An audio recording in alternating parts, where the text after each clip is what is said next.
اکرم صلی اللہ علیہ وسلم نے فرمایا ان اللہ یغبض لغضبک ویرضی لرضاک۔ ہمارے اہل سنت بھائیوں کی کتاب ہے مستدرک صحیحین، مستدرک صحیحین جلد نمبر 2 پر صفحہ نمبر 153 پر یہ حدیث آپ کو ملے گی۔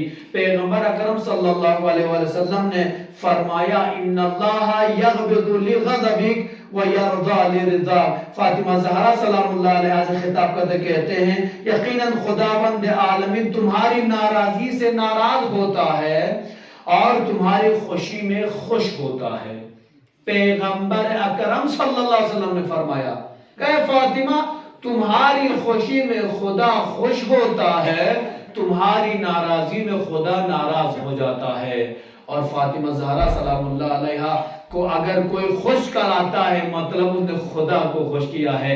ہم پوری دنیا میں جتنی ہماری لائف ہوتی ہے، جتنی ہماری زندگی ہوتی ہے، ہماری کوشش رہتی ہے ہم ایسے انشاءاللہ اچھے سے اچھے بہتر نیک کام کریں جس کے بعد خدا ہم سے خوش ہو جائے۔ پوری ہماری زندگی گزر جاتی ہے اچھے کام کرنے میں، نہ جانے خدا بہتر جانتے شاید ہم وہ کام کر پاتے ہیں یا نہیں کر پاتے جس پر خدا تبسم کر، جس پر خدا خوش ہو جائے ہمارے کام کو دیکھ کر۔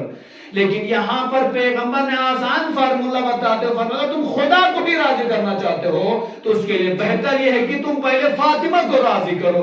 جب فاطمہ راضی ہوں گی تو خود بخود خدا راضی ہوگا۔ اگر تم نے فاطمہ زہرا کو ناراض کیا ہے تو خود بخود خدا ناراض ہو جاتا ہے۔ آج آپ کا اتنا بڑا مجمع ایام فاطمیہ کی مجلس سماعت کر دور و دراز سے آیا ہے، آنے کا مطلب ہی یہی ہے آپ ماں فاطمہ زہرا کو خوش کرنے کے لیے آئے ہیں۔ یقیناً جب فاطمہ کی مجلس میں آئے ہیں ماں فاطمہ زہرا بھی خوش ہیں اور خداوند کریم بھی آپ سے خوش ہیں۔ صلوات پڑھنا محمد و آل محمد۔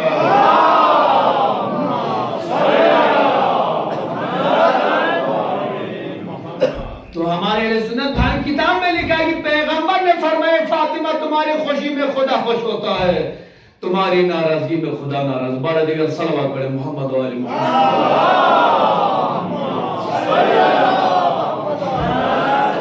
آگے بڑھتے ہیں، دوسری کتاب ہمارے اہل سنت بھائی کی بہت ہی معتبر مستند کتاب صحیح کتاب ہے صحیح بخاری۔ صحیح بخاری میں پیغمبر اکرم صلی اللہ علیہ وآلہ وسلم سے روایت نقل کرتے ہوئے صاحب لکھتے ہیں کہ فاطمہ کے سلسلے میں پیغمبر نے فرمایا فاطمہ تو بضعۃ منی فمن اغضبها فقد اغضبنی۔ صحیح بخاری ہمارے اہل سنت بھائی کی سب سے بڑی معتبر کتاب قرآن مجید کے بعد جو سب سے بہترین اور معتبر کتاب مانی جاتی ہے۔ اس میں فضائل بیان کرتے ہوئے پیغمبر کی حدیث نقل کرتے ہیں۔ پیغمبر نے ماں فاطمہ زہرا سلام اللہ علیہ سلسلے میں فرمایا فاطمہ تو بضعۃ منی، فاطمہ میرے جسم کا ایک ٹکڑا ہے، میرا حصہ ہے، میری باڈی کا ایک ٹکڑا حصہ ہے۔ فمن اغضبها فقد اغضبنی، جس نے فاطمہ زہرا سلام اللہ علیہ کو غضبناک کیا اس نے مجھے غضبناک کیا۔ حدیثوں کو ملاتے جائے، پہلے والے حدیث میں جس نے فاطمہ کو ناراض کیا اس نے خدا کو ناراض کیا، جس نے فاطمہ کو خوش کیا اس نے خدا کو خوش کیا۔ اب پیغمبر فرماتے ہیں فاطمہ میرے جسم کا، لوگوں یاد رکھنا فاطمہ میرے جسم کا ایک حصہ ہے۔ فمن اغضبها اغضبنی، جس نے فاطمہ زہرا سلام اللہ علیہ کو ناراض کیا، غضبناک کیا، اس نے مجھے غضبناک کیا۔ غضبناک مطلب سمجھتے ہیں نا، ناراض کرانے کے معنی میں ہے۔ غضبناک یعنی نا ناراض فرتا ہم دوک سرا تعنا تنگ دمی اللہ چوکو چوکو سرا بوتا ہے، لیکن اندر سر تھامونا بچار لیکن یارے بم جفوت تاسنا چھید ایمی لگی سا زام سے تکلیف چھاد دے رہے جو تعنا نا تشنینا یہ رس لس چمی باسے مباسے پھر الزام تانگے تحمت تانگے یہ رس باسے زیرے چھانا آپ تو بول کے نکل جاتے ہیں، لیکن بعد مجھ سے آدمی پوچھے جس نے یہ کام انجام دیا ہی نہیں، یہ فعل انجام ہی نہیں دیا، اس کو کتنی تکلیف ہوتی ہے۔ اسی لیے تو غضبنا، وہ بندہ شاید آپ کو کچھ نہیں بول پاتا لیکن اندر سے اس کو اتنا غصہ آ جاتا ہے، سوچتا ہے کہ میں اس کو مرڈر ہی کر دوں، اس کو غضبناک ہو جانا آدمی۔ لہذا پیغمبر فرماتے ہیں اگر کسی نے فاطمہ زہرا کو غضبناک کیا اس نے مجھے غضب نہ کیا۔ اے مسلمانوں ہمارا تصور کیا ہے؟